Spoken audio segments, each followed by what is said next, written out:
매월 둘째 주일 오후에 헌신 예배를 드립니다. 아시는 것처럼 특정한 부서를 정해서 헌신 예배를 진행하는데, 사실은 모든 성도들이 다 헌신 예배를 통해서 우리가 헌신을 다짐하고 결단하고 성숙해 가기를 원합니다. 오늘은 1, 2 여전도의 헌신 예배니까 니들만 헌신해, 우리는 헌신 안 할래. 그리고 구경하는 입장에 있는 성도가 없기를 바랍니다. 어느 부서가 헌신 예배를 드리든 둘째 주일 오후에는 우리가 다 하나님 앞에 우리 자신을 온전히 드리자, 이런 마음으로 함께 헌신 예배를 드리는 것입니다. 근데 헌신이 뭔가? 새신을 오래 신으면 헌신이 되는가? 그 헌신이 아니고, 우리의 마음과 몸을 다하여 주님 앞에 드리는데 어찌 보면 쉽고 어찌 보면 어려운 말처럼 보입니다. 아주 범위도 다양하고, 그리고 어려울 것 같고 힘들 것 같고 특정한 사람만 하는 것 같고, 적어도 목회자는 돼야 헌신한다라고 할 수 있지, 우리가 뭐 헌신을 하나, 이런 생각을 할 수 있지 않겠나라는 생각을 합니다. 근데 가만히 생각해 보니까 우리하고 비슷한 게 있어요. 헌신이라는 말이 우리 일상에 비슷한 게 있는데, 마침 오늘 5월 둘째 주일 어버이 주일이잖아요. 오전 시간에 제가 어버이보다는 가정에 더 강조점을 두면서도 말씀을 드렸습니다만은, 그럼에도 불구하고 어버이 주일 그러면은 가장 먼저 생각나는 단어가 효도라는 것 아니겠어요? 많은 지금 부모님 되신 분도 있고 자녀의 입장에 있는 분도 있고, 부모이면서 자녀인 저 같은 사람, 저는 아래 위로 지금 꽉 찼습니다. 위에도 꽉 찼고 밑에도 꽉 찼고.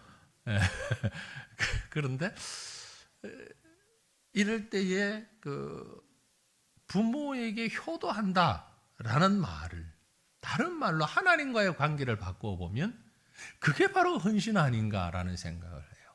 하나님 앞에 헌신한다라는 말은 좀 쉽게 우리가 이해하기 위해서 부모에게 효도한다.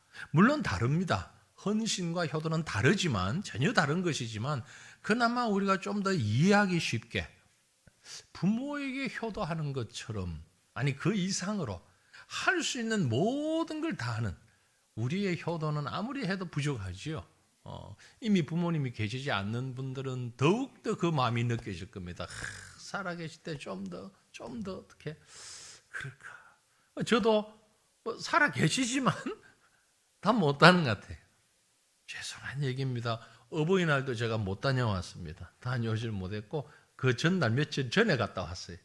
아무래도 올 8일 날은 다른 스케줄이 있어도 안 될 것 같아서 그 전날 아침부터 부지런히 이리저리 막 우리 내외가 한 사람은 안에서 한 사람은 밖에서 막 사고 준비하고 뭐 이래 좀 해가지고 같이 가서 이제 뵙고 오니까 이거 하루 종일 다 걸리더라고요. 가까운데도, 거리는 가까운데도 웬 사람들이 그렇게 많이 다닙니까? 요즘 평일날도 주말도 아니고 공휴일도 아니고 휴가철도 아닌데 길이 막혀가지고 이건 뭐 아무튼 그렇게 해서 또 다녀오긴 했지만, 이게 자녀로서 할 일인가?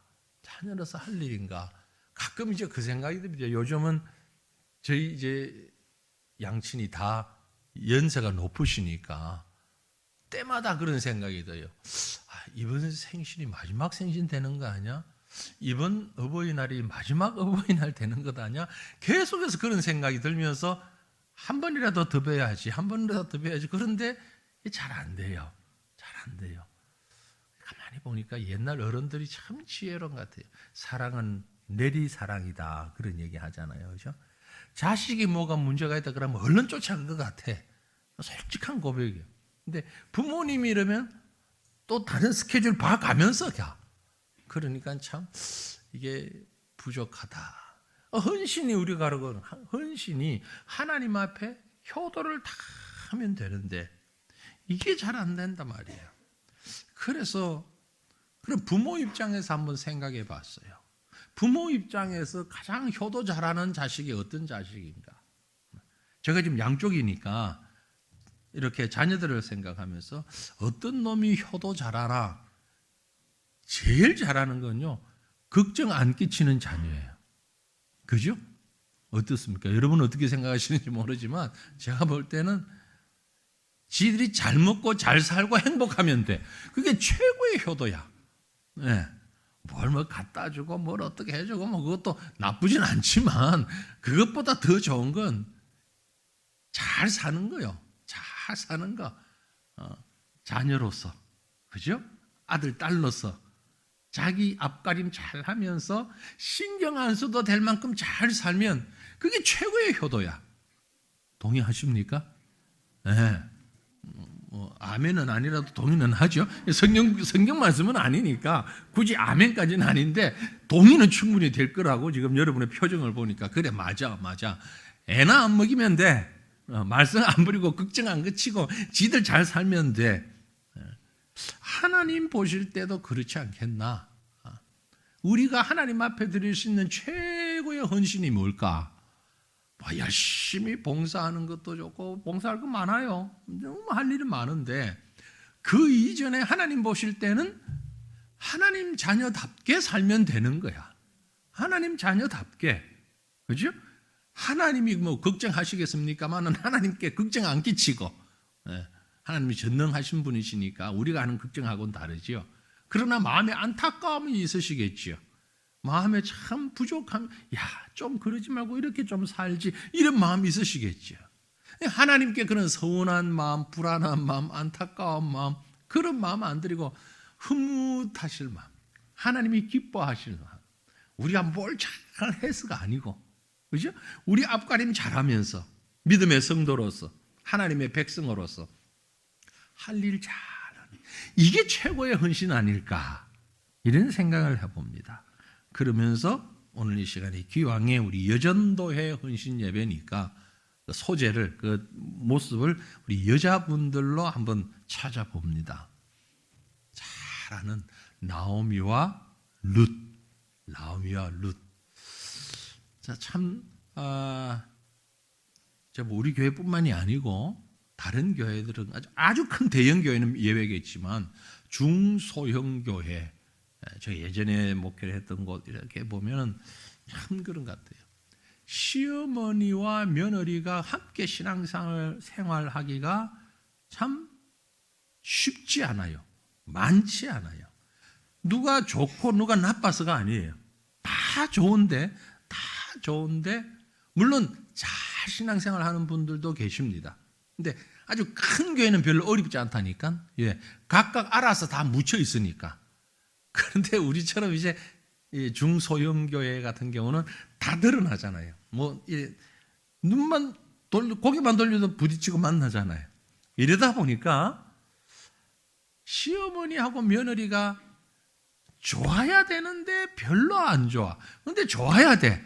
그죠? 나오미와 룻이 지금 그거예요. 그 사이예요. 그래서 오늘 여러 시어머님들 조금 마음에 불편하시더라도 참으시고, 제가 아들이 없다고 큰 소리 치면서 드리는 말씀이 아닙니다. 결코 성경이 주시는 말씀이니까 하나님의 말씀으로 받았으면 좋겠습니다. 오늘은 처음부터 끝까지 나오미와 룻, 시어머니와 며느리 얘기를 계속 할 거예요. 그러니까 마음에 준비하시고 오해 없으시길 바랍니다. 말씀이 주시는 거니까.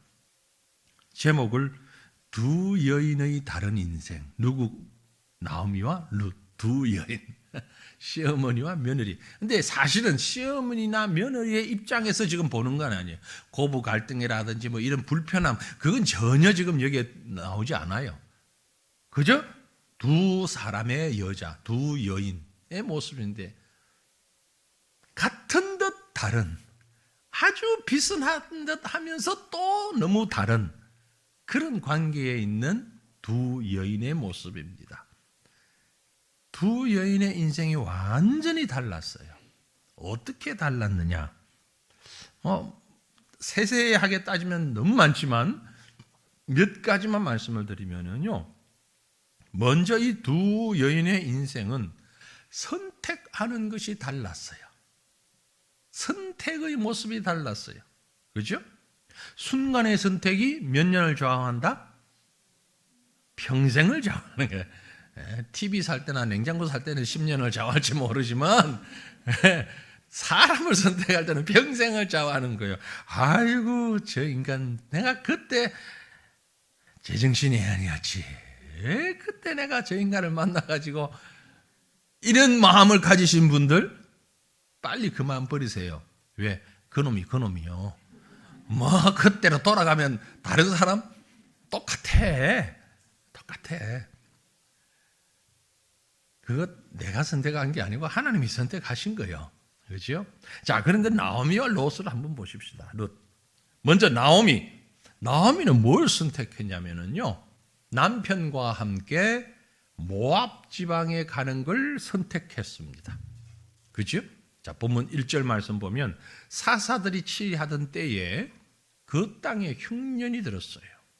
유다 베들레헴에 살던 한 사람이 그의 아내와 두 아들을 데리고 모압 지방으로 가서 거류했어요.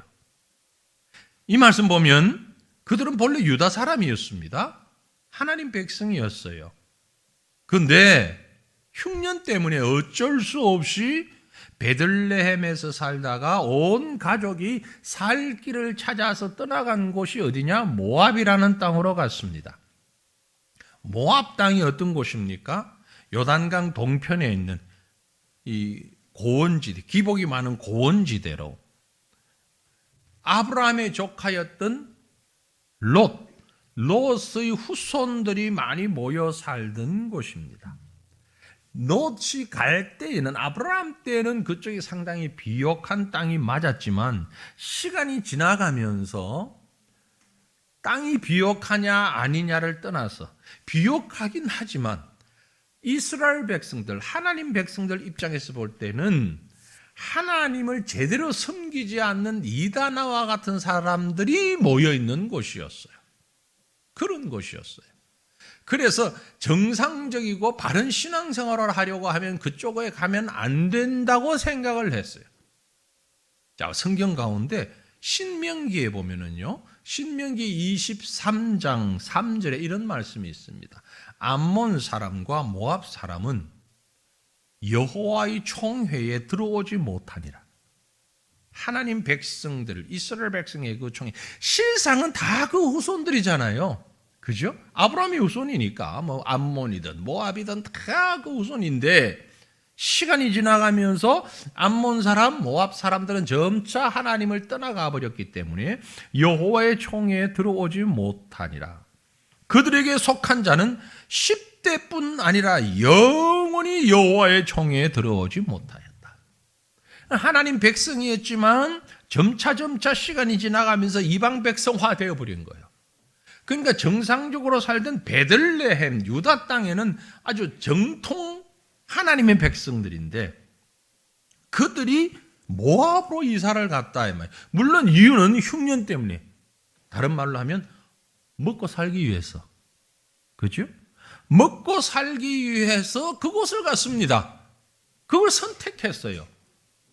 예전에 제가 부목사로 섬길 때에 어느 권사님이 그런 질문을 제보고 하더라고요. 목사님, 식당을 하나 인수받아서 개업을 하는데 아시다시피 식당이라는 것이 하다 보면 술이 없이는 식당이 안 돼요. 그래서 술도 같이 팔려고 하는데 괜찮을까요? 이래 묻는 거예요. 누가? 권사님이. 어떻게 대답해야 돼요? 제가 담임 목사가 아니었으니까 천만다행이요. 그때 제가 대답은 담임 목사님에게 여쭤보세요. 제가 담임할 때 그만 물었으면 참 곤란할 뻔했어.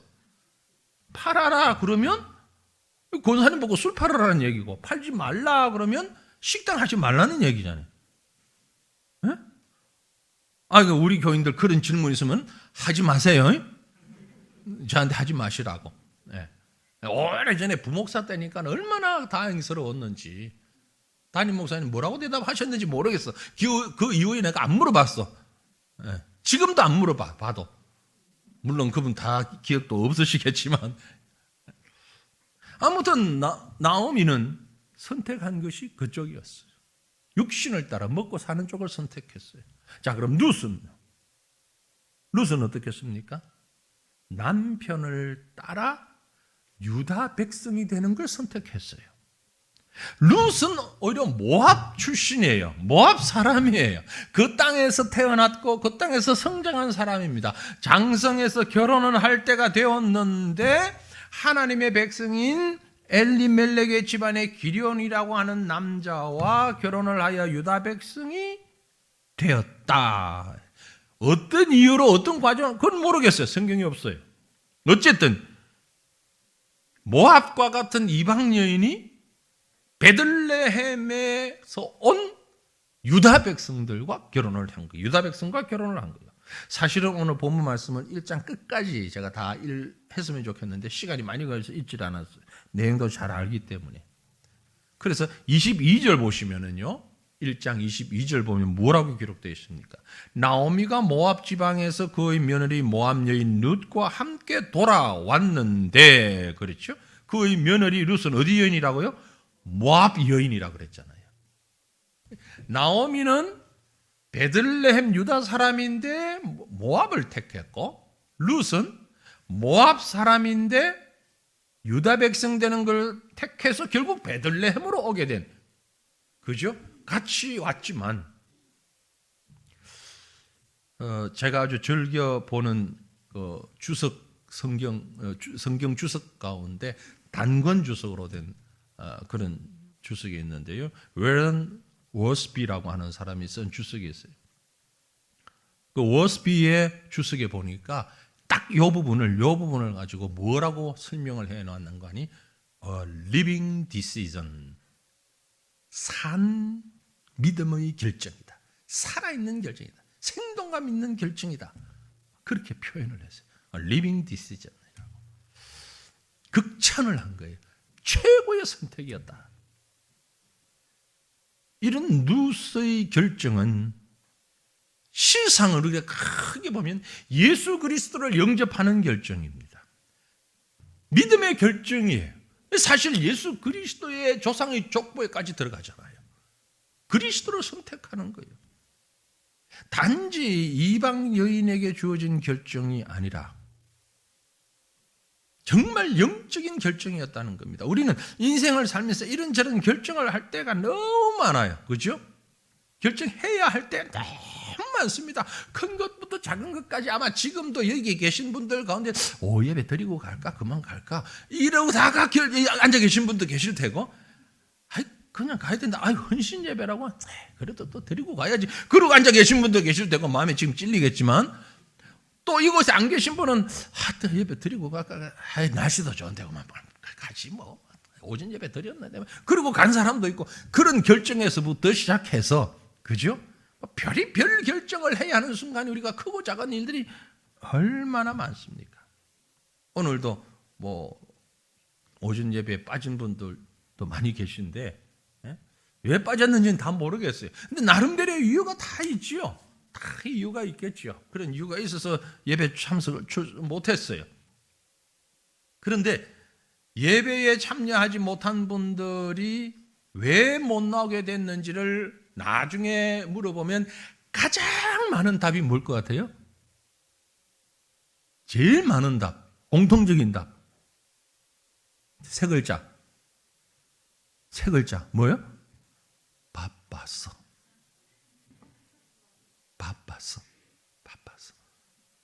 이해하죠? 바빴어. 친구가 친구 애 장가 보낸다는데, 우리 가족이 지금 뭘 해야 된다는데, 지금 꼭 해야 될 일이 있어가지고, 바빴어. 그 핑계를 못 대게 하려고 어떤 교회에서는 주일 일부 예배를 아침에 7시 드리더라고. 예배 드리고 뒤에 바쁘든지 말든지 알아서 해라, 이거지. 근데 썩 그렇게 인원이 많으면 할 수 없는데 그렇게 좋은 방법이라고 생각되지는 않아요. 그 바빠서에 자꾸 호응해 주는 거예요. 근데 바빠서라는 말은 다른 말로 바꾸면 그 앞에 어떤 말이 하나 들어가야 돼요. 괄호 치고 뭐가 들어갑니까? 우선순위에서 밀려서. 그 말이에요. 바빠서라는 말은 다른 말로 우선순위에서 밀려서. 아니 바쁘죠. 바빠가지고 못할 때 있죠. 그런데 더 급한 일이 있으면 뭐가? 그 급한 일이 먼저예요. 그렇죠. 꼭 해야 될 일이 정말 오늘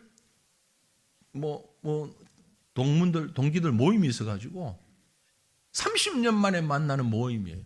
그래서 어쩔 수 없이 예배를 빠지더라도 그 길을 가요. 가려고 딱 나섰는데 전화가 와가지고 부모님이 교통사고 났대. 빨리 병원에 응급수술을 해야 되는데 어디 먼저 가야 돼요? 그때 우선순위는 병원이죠. 그렇잖아요. 아무리 바쁘고 아무리 중요해도 결국은 그 말은 우선순위에 밀린 거예요. 뭐가? 예배가. 그때마다 세상의 것은 얼마나 멋있어 보이고 커 보이고 중요해 보이고 영적인 것은 상대적으로 초라해 보이고 보잘것없어 보이고 크지 않아 보이고 그래서 지금 눈앞에 펼쳐진 세상 이것저것 생각하다 보면 다 놓쳐버리고 바빠서 결국 다 영적인 것만 찾아다니다가는 굶어 죽을 것 같아서 모압이라도 가는 거예요. 모압과 나오미의 마음, 오늘 우리의 마음 아는 사도 바울은 뭐라고 표현을 했는가 하니까 로마서 7장 22절로 24절에 이렇게 표현합니다. 같이 읽어볼까요? 내 속사람으로는 하나님의 법을 즐거워하되 내 지체 속에서 한 다른 법이 내 마음의 법과 싸워 내 지체 속에 있는 죄의 법으로 나를 사로잡는 것을 보는도다. 오호라! 나는 곤고한 사람이로다. 이 사망의 몸에서 누가 나를 건져내랴. 그렇습니다. 잘죠. 이렇게 말하는 저도 우선순위가 분명히 있을 거예요. 분명히 있을 거예요. 이 갈등은 우리가 평생 해야 하는 갈등입니다. 그 갈등은 나이나 직업이나 성별이나 환경이나 어떤 것에도 상관없이 모든 사람에게 갓난 아기가 엄마 할 때 사탕을 엄마 입에 줄까 말까부터 시작해서 죽을 때까지 갈등하는 거예요. 어느 학교를 가야 되지, 어떤 학과를 가야 되지, 어떤 직업을 택해야 되지, 이 직장에서 계속 근무해야 되나 말아야 되나, 이 아이들을 어떻게 공부시켜야 되나, 누구와의 관계는 유지해야 되나 그만둬야 되나, 어떻게 헤아릴 수 없는 갈등들이 있는데, 그래서 바울이 오호라 곤고한 인생이로다. 이 갈등에서 답이 있습니다. 금방 본 말씀에 이어서 오늘 로마서 8장 1절 2절에 보니 이렇게 답합니다. 그러므로 이제 그리스도 예수 안에 있는 자에게는 결코 정죄함이 없나니 이는 그리스도 예수 안에 있는 생명의 성령의 법이 죄와 사망의 법에서 너를 해방하였습니다. 이것은 교리적인 말씀이지만 또 다른 표현으로 우리가 지금까지 얘기해오던 것들로 보면 그리스도 예수 안에 있는 생명의 성령의 법이 우선이다 이 말이에요. 죄와 사망의 법에서 너를 해방했다라는 얘기는 세상의 그 어떤 것보다 우선이다. 헌신하기를 원하십니까? 그렇다면 주님을 우선하십시오. 모든 일에서 모든 갈등에서 하나님 우선하십시오. 복잡할 것 없습니다. 복잡하게 생각하지 마세요. 복잡하게 하면 우리 머리 아파요. 그러니까 딱 이 한 가지만 생각하면 됩니다. 따라 하십시다. 예수님이라면 어떻게 하실까? 그러면 돼요. 그게 답이 다 있어요. 네? 애가 중요한 시험을 친대. 엄마 오늘 시험 봐야 되겠으면 교회 못 가. 어떻게 답을 해야 됩니까? 예수님이라면 어떻게 하실까? 그것만 생각하세요. 나에게 심각한 갈등이 있어요. 이 직장을 계속 다녀야 돼 말아야 돼? 이 친구하고 내가 계속 사귀어야 돼, 말아야 돼? 이 사람에게 이 선물을 줘야 돼, 말아야 돼? 뭐 그 수천 수만 가지의 갈등이 있을 텐데 그때마다 우리의 기준은, 우리의 잣대는 뭐냐? 예수님이라면 어떻게 하실까? 그 음성에 순종하는 자가 헌신하는 자인 줄 믿습니다. 다시 나오미와 루스 얘기로 돌아갑니다. 두 여인의 인생이 달랐던 것은요, 삶의 방법이 달랐어요. 선택도 달랐지만 그 다음에 살아가는 방법도 달랐어요. 어떤 자세를 가지고 어떤 방법으로 사는가에 따라서 인생은 완전히 달라질 수 있습니다. 다시 말씀드려서 how의 문제입니다. 어떻게? 사는 건 다 살죠. 지금 다 삽니다. 그런데 어떻게 사느냐? 나오미는 어떻게 살았습니까? 자신에게 주어진 현실을 아주 중요하게 생각하고 살았습니다. 현실적인 문제가 다가왔습니다. 남편이 죽었어요. 두 아들도 죽었어요. 남은 건 두 며느리밖에 없어요.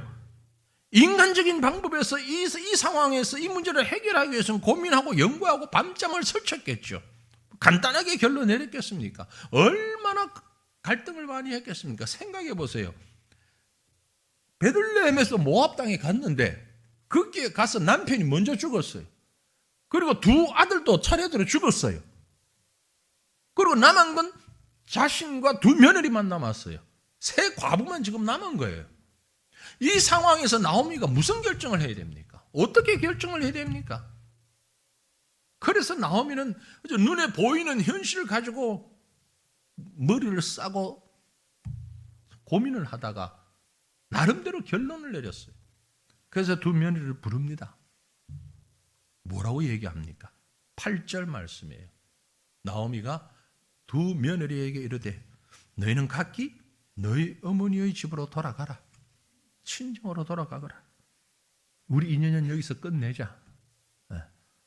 너희가 죽은 자들과 나를 선대한 것 같이 여호와께서 너희를 선대하시기를 원한다. 하나님이 벌 내리지 않으실 것이다. 우리 입장 다 지금 눈 보지 않냐? 이런 상황에서 돌아가라. 돌아가는 것이 맞는 것 같다. 가족의 인연, 하나님의 백성이 된 두 여인, 다시 하나님과 상관없는 불신자의 삶으로 돌아가라. 이방인으로 돌아가라. 영적인 것은 거기에 별로 중요하지 않아. 지금 먹고 사는 문제, 사람들의 어떻게 볼 것이냐, 이목 문제. 그래서 나오미가 선택한 것은, 삶의 방법은 각각 모이는 것도 헤쳐버리자. 이게 그의 방법이었습니다. 왜 나오미가 이런 결정을 했을까? 우리도 별 다르지 않을 것 같은데, 뒤에 나오는 말씀 11절부터 13절 말씀, 여러분 이 말씀을 읽으면서 좀 한심한 마음으로 읽어보십시다. 어떻게 읽는 게 한심한 마음으로 읽는 건지 모르겠는데 좀 한심한 투로, 그래야 그 의미가 살아나요. 같이 읽겠습니다. 나오미가 이르되 내 딸들아 돌아가라. 너희가 어찌 나와 함께 가려느냐?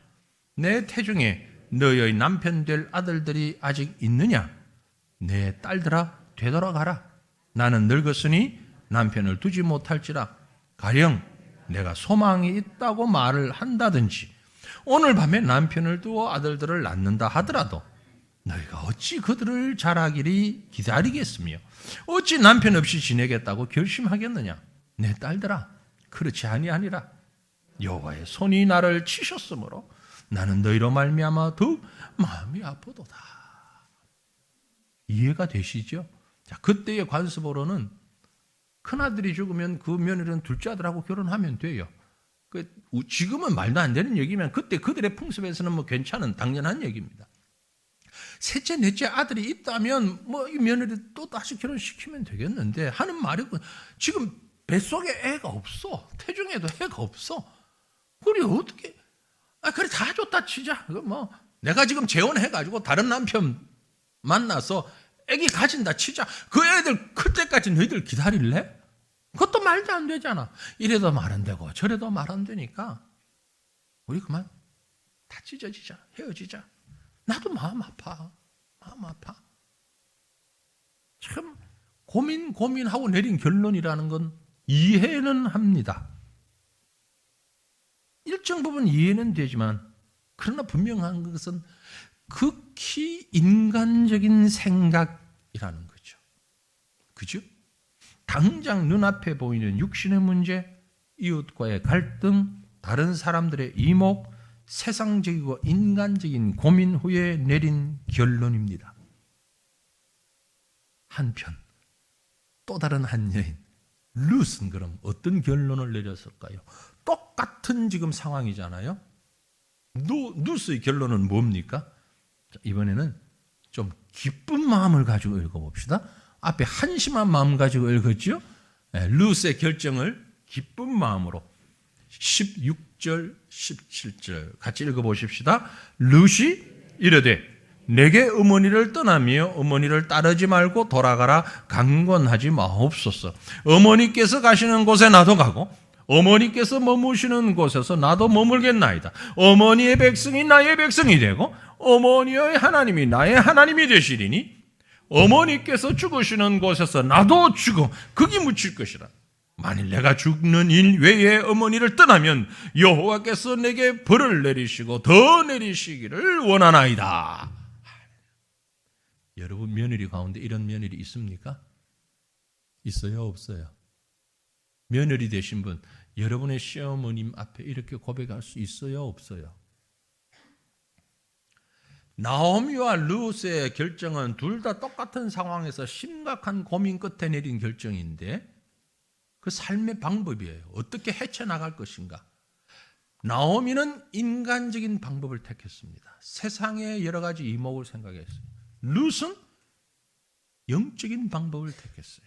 하나님 신앙으로 죽음도 불사하겠다는 거예요. 하나님의 방법으로 하나님께 매달리겠다는 거예요. 동일한 시대, 동일한 환경에 살았지만 두 여인의 인생이 완전히 달랐던 이유가 바로 여기에 있습니다. 삶의 조건이나 부딪힌 문제의 종류가 달랐던 것이 아니에요. 똑같은 시대에 똑같은 문제를 만났지만 어떻게, 그 문제를 해결해 나가는가 하는 방법적인 면에서 완전히 달랐던 것이죠. 여러분, 오늘 우리가 처한 입장은 거의 유사하다고 보여집니다. 우리 삶 속에서 만나는 문제들 따지고 보면 다 그 같은 원리예요.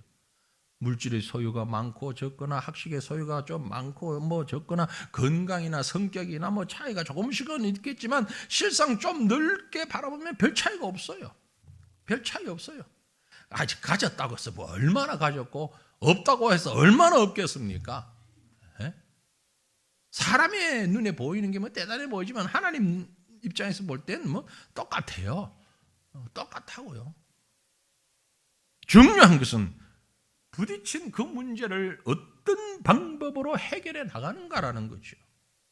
바로 룻의 방법대로 하나님을 중심에 놓고 하나님 중심의 고백을 가지고 살아가는 인생이 바로 헌신하는 효자와 같은 인생이며 믿음인 줄로 믿습니다. 오늘날 현대인들은요, 이걸 너무 결과 중심주의, 눈에 보이는 현상 중심주의만 가지고 있는 것 같아요. 한국 역사 속에서 한국 교회가 겪었던 아주 큰 문제 중에 하나가 신사참배 문제였다라는 것 알고 계시죠? 일제강점기 때에 참 부끄럽게도 많은 대부분의 교회들이 모인 노회 그리고 총회가 신사참배는 우상숭배가 아니다 해도 괜찮다라고 결정을 했어요. 분명히 우상숭배인데 왜?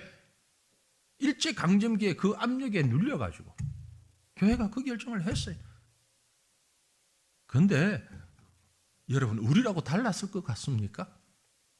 만약 우리가 그 시대에 살았다면 여러분은 신사참배 안 할 수 있었을 것 같아요?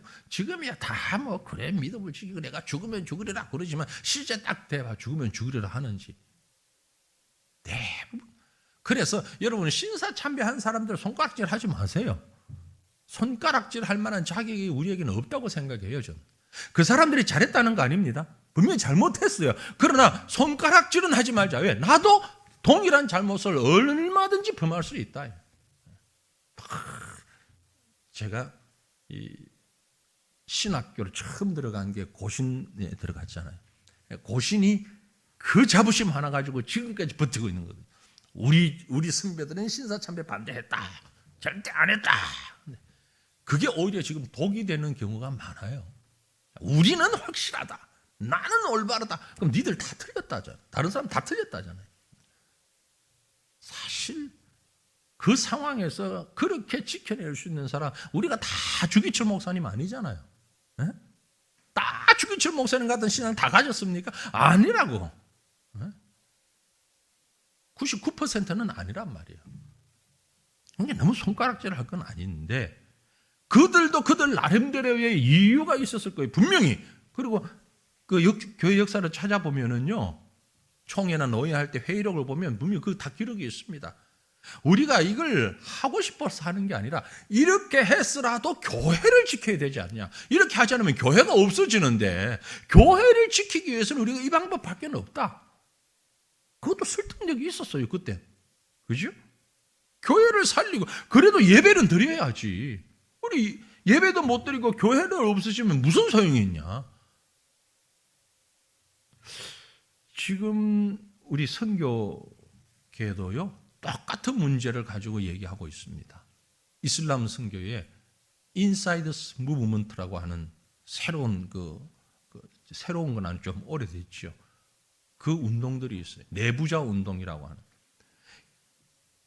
무슬림인데 기독교인이 되면서 그대로 무슬림의 복장과 이름과 이걸 다 그대로 가지고 있으면서 무슬림들 회당에 가서 참석하고 그러면서 서서히 개종해 나가면 된다라고 생각하고 그게 선교의 아주 대단한 이슬람 선교의 엄청난 효과적인 방법이라고 주장하는 사람들이 있어요. 지금도 있습니다. 미국에서 시작되었는데. 근데 미국에서는 실패했다고 끝냈어. 근데 한국 교회 지금 그게 막 몰아붙이고 있어요. 몇몇 우리 분들은 아시지만 제가 한 달에 한 번씩 모이는 모임이 한 서너 달에 한 번씩은 우리 교회에서 모이는데 제가 개인적으로 모이는 모임이 이슬람 전략 연구소라는 모임이 있는데요. 그 모임에서 모이는 이유가 그것 때문에 모이는 겁니다. 이거 안 된다. 이렇게 해서는 바른 복음전도 안 된다.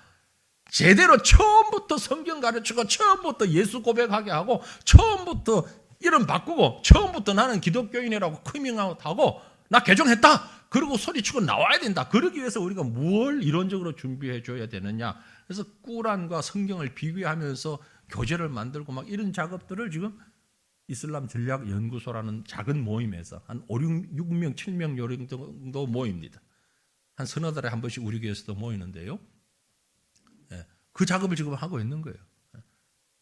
실제로 제가 우리 아까 점심 때 선교부장님하고 기회가 시간이 있으면 선교위원장님 얘기를 하자 했는데 말씀을 미처 못 드렸는데 우리 사역지에도 방글라데시에 있는 교회에도 지금 그런 일이 하나 생겼는데 조금 더 두고 봐야 할 일이지만 우리 사역자의 딸이 무슬림하고 결혼을 했어요.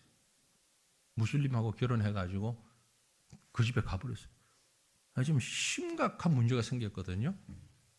그래서 몇 개월 전부터 이 문제를 가지고 막 기도하고 우리 선교위원들한테는 제가 또 따로 말씀을 드렸었잖아요. 지난 4월에 제가 갔을 때 그 친구를 만났어요. 그 딸도 만나고 사위도 만나고 다 만나가지고 딱 앉혀놓고 물었어요. 물었더니 사위가 개종을 하겠다 그래.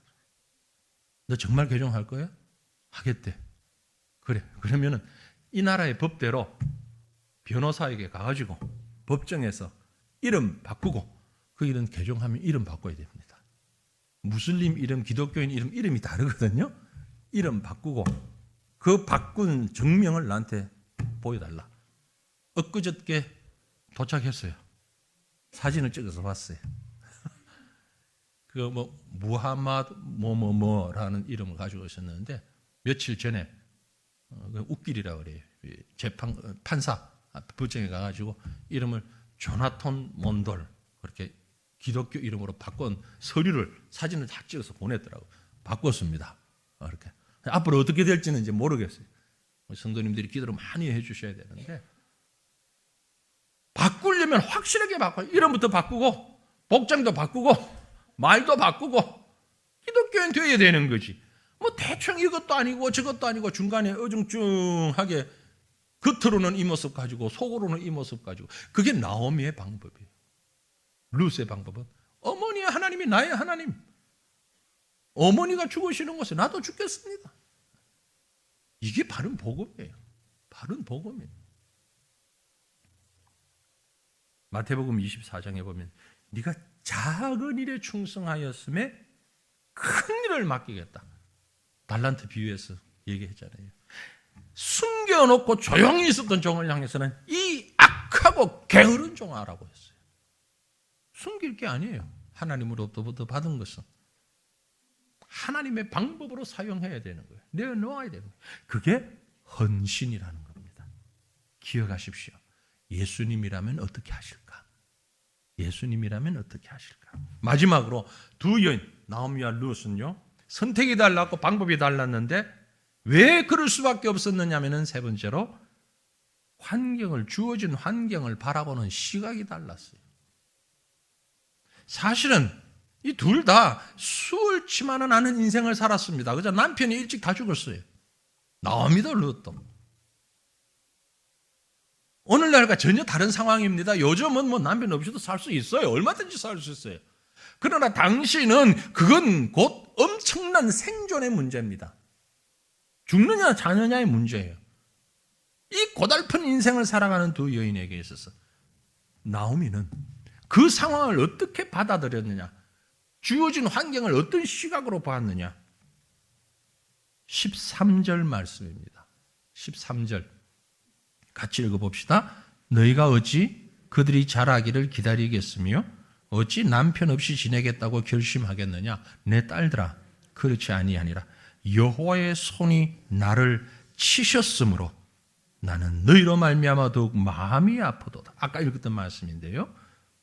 여기서 제가 보는 포인트는 여호와의 손이 나를 치셨다. 나오미가 자기가 처한 상황을 그렇게 평가하고 그렇게 바라보는 거예요. 지금 이 영어로 번역된 성경 아침에도 제가 잠깐 했는데 킹 제임스 버전입니다. 그 원어의 뜻을 그대로 좀 가장 가까이 번역한, 하나님의 손이 against me, 나를 아주 짓눌러버리고 나를 공격을 했다. 하나님이 나를 공격해버렸어. 어떤 영어 성경에 보면 blame이라는 단어를 썼어요. blame은 뭐냐, 아주 화를 냈다.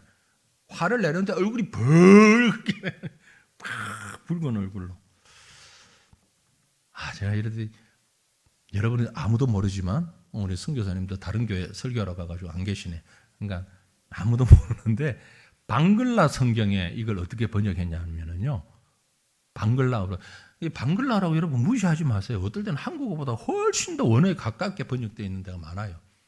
이 부분에 방글라 성경 뭐라고 번역했나는 분께 아마르 비르테 프로샤리토 호이아체, 뭔 말인지 모르겠죠. 아마르 비르테 프로샤리토 호이아체, 그 말이 무슨 말이냐면은 나를 아주 내팽개쳤다, 그런 뜻이에요.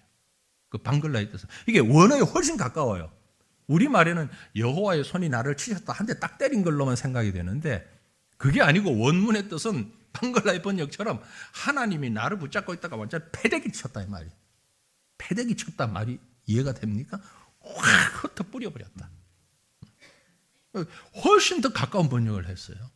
나오미가 느끼는, 나오미가 체감하는 현실은 하나님이 나를 아주 완전히 죽도록 미워가지고 아니면 고생하라고 완전히 내팽개쳐버렸다.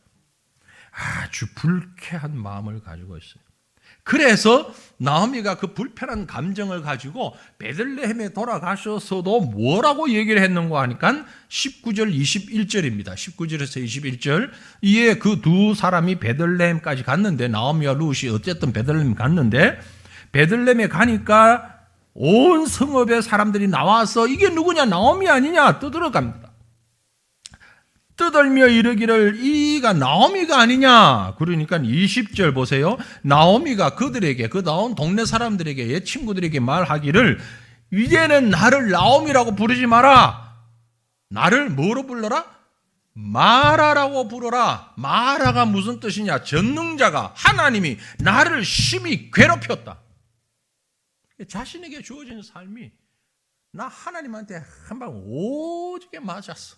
하나님이 나를 얼마나 괴롭혔는지 몰라. 나오미가 보는 주어진 환경은 하나님으로부터 괴로움을 당하는 환경. 이 시각을 가지고 있었던 거죠. 적어도 나오미에게 하나님은 자신을 괴롭히는 존재였어요. 룻은 어땠을까요? 룻은 오히려 불평을 한다면 룻이 더 많이 해야 되잖아요. 모압 사람이었는데 전혀 불평하지 않아요. 겸손하게 오전 말씀해 드린 것처럼 주어진 환경에 최선을 다합니다. 앞에 띄우진 않았는데 2장 넘어가서 2장 10절을 보시면 룻이 엎드려 얼굴을 땅에 대고 절하며 그에게 이르되 나는 이방 여인이거늘 당신이 어찌하여 내게 은혜를 베푸시며 나를 돌보시나이까. 보아스에게 가서 했던 참 겸손한 모습. 13절에도 2장 13절에 룻이 이르되 내 주여 내가 당신께 은혜 입기를 원하나이다. 나는 당신의 하녀 중의 하나와도 같지 못하오나 당신이 이 하녀를 위로하시고 마음을 기쁘게 하는 말씀을 하셨나이다. 그리고 17절 가보면은요, 룻이 밭에서 저녁까지 죽고 그 죽은 것을 뜨니 보리가 한 에바쯤 되느니라. 성실하게 일했다는 얘기입니다. 아주 겸손한 마음을 가지고 하나님이 주신 상황에 대해서 겸손한 심령을 가지고 주어진 상황에서 최선을 다하며 성실하게 일하는 모습을 2장에 가서 볼 수 있어요. 룻기 전체를 읽으면서도 어느 한 부분에서도 이 룻은 불평한 것이 단 한 곳도 없습니다. 오히려 그 시어머니는 하나님이 나를 아주 후려치셨다고 얘기했지만 룻은 전혀 그러지 않았다는 거죠. 그것도 남편도 없는 홀 시어머니를 모시고. 얼마나 대단한 며느리입니까? 예? 남편도 없는 홀 시어머니를 모시고 하나님에 대해서 그렇게 부정적인 인식을 가지고 있는 그 시어머니 밑에서 조금도 불평하지 않고 겸손하게 자기에게 주어진 일을 하루아침에 하녀가 되어버렸는데, 더 못한 존재가 되어버렸는데도 성실하게 일하는 그 모습 대단하지 않습니까? 아들 있으면 이런 며느리 보고 싶지 않아요? 네? 제가 아들이 없어가지고 이런 며느리 최고의 며느리. 근데 이 땅에서는 이게 없어요. 물론 하나님의 계시의 말씀이기 때문에 이 말씀을 통해서 우리에게 주시는 메시지가 있는 거예요. 그래서 이방 여인임에도 불구하고 룻은 예수님의 족보에 이름이 올라가는 영광을 안게 됐습니다. 오히려 나오미라는 이름은 없어요. 예수님의 이름 족보에 룻이 있습니다. 후에 룻이 보아스와 결혼을 하고 아들을 낳았는데 그 아들이 누굽니까? 오벳이 누굽니까? 다윗의 할아버지예요. 다윗 왕의 할아버지예요. 다윗의 증조 할머니가 되는 거예요. 그러니까 룻이 똑같은 사건, 똑같은 상황에서 어떤 시각으로 보는가에 따라서 두 사람의 인생이 이렇게 달라졌다 이 말이에요. 자기 중심적으로 보느냐, 하나님 중심적으로 보느냐.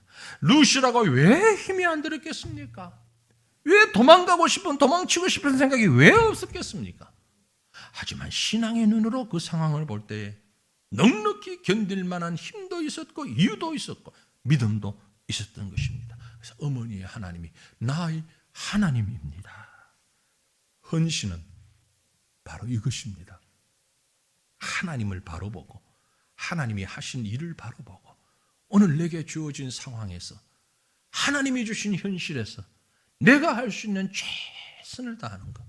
최선을 다하는 것. 그래서 하나님 앞에 섰을 때에 하나님이 잘 쓰시는 말씀이 있잖아요. 하나님이 정말 기분 좋을 때 하시는 말씀이 있어요. 무슨 말씀이에요? 보시기에 좋았더라.